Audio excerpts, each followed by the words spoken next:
Good day. Welcome to Drew's Book Reviews. It's Drew here, your host. I am going to be discussing today this guy right behind me.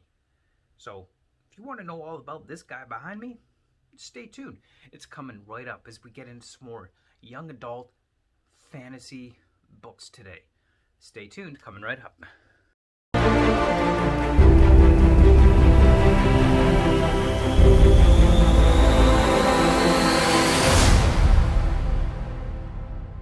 Alright, so today we are talking about The Trials of Apollo. This is the fourth book in Rick Riordan's young adult series, The Trials of Apollo, book for The Burning Maze. So Apollo, of course, being the sun god, but at this point he's not really a god anymore. He has been cursed and thrown down to earth and turned into this mortal teenager where he has to work with other demigods in order to basically stop the rise of these evil Roman empires and from dominating the world. And he's basically forced in this situation where he has to work with other demigods. So of course, the Jason plays a role in this from some of the other series from Rick Riordan.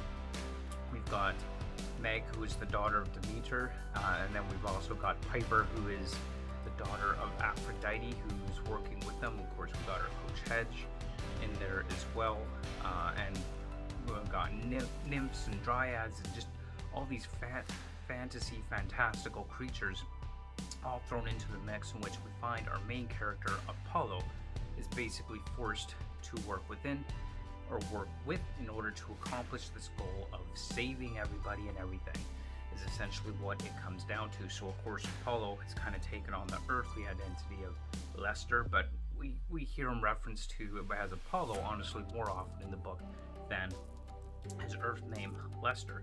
But essentially he's not a god anymore and he wants to get back to his godhood status. So as the book suggests, we're in the Burning Maze.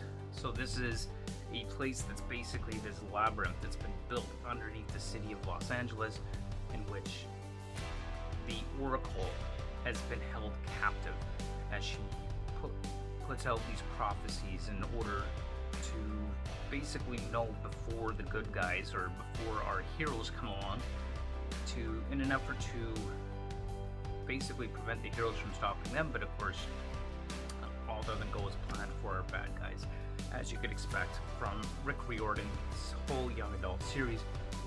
Rick Riordan has basically been mentioned as being the storyteller of the gods, and I would agree with that. I really am enjoying Rick Riordan's books. I love his style of writing.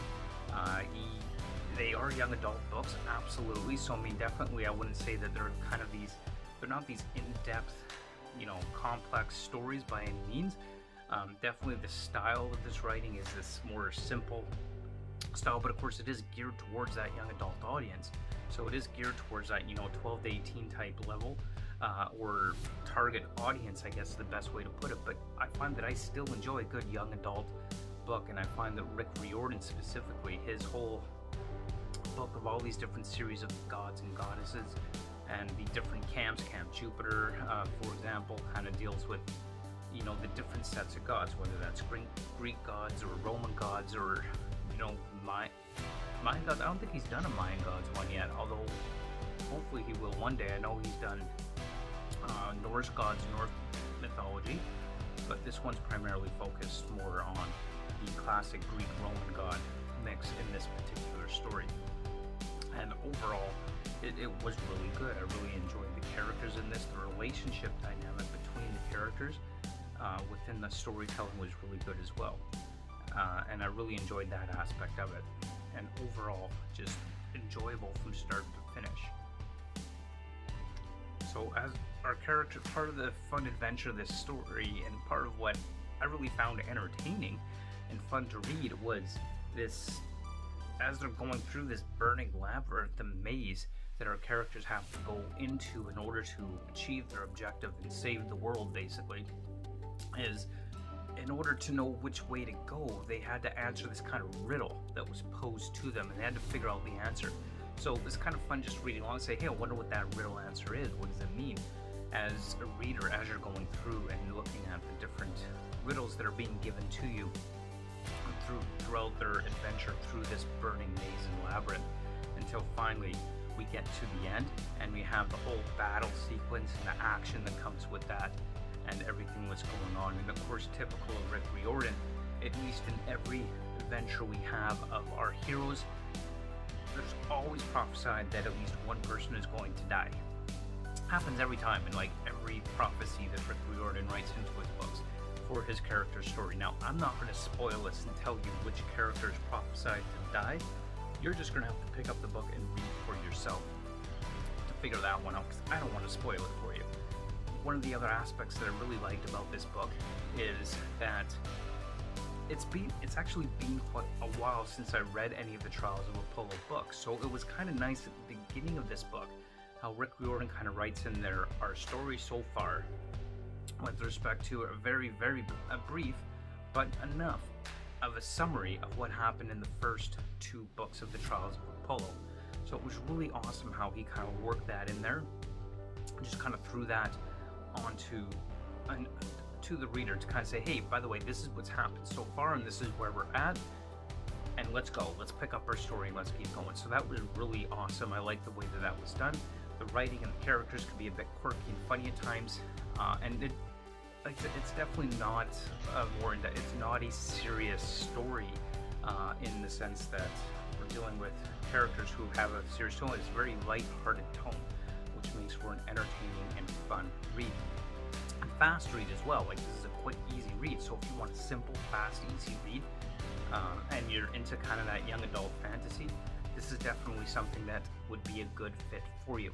So, I mean, obviously what our characters are going through is pretty stressful. It's pretty serious all around, and it's some weighty issues. Like, our characters are undergoing a lot of stuff and a lot of stress, and I feel like Rick Riordan has a good balance or mix to our characters dealing with these very serious issues, these very stressful situations, and the lightheartedness and entertaining read with these quirky jokes kind of just thrown in there.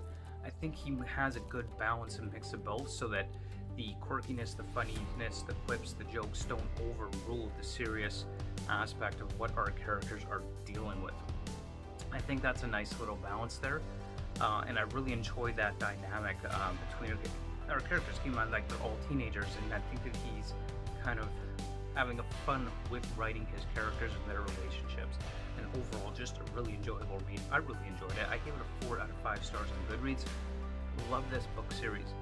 It is fun, it is entertaining, and I certainly hope that my kids will pick it up one day. In fact, I've recommended it to them a few times, but haven't quite convinced them to read it yet. But, you know, they're still young, so maybe in a couple of years. But overall, good read, enjoyable read.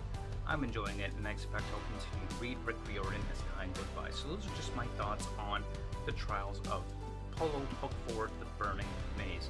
So, you know, like, comment, subscribe, tell me what you thought of this. Let me know what you thought in the comments below, and I look forward to hearing from you. And thanks so much for watching, and we will see you next time on the next episode of Drew's Book Reviews. Until then, keep on reading. Bye!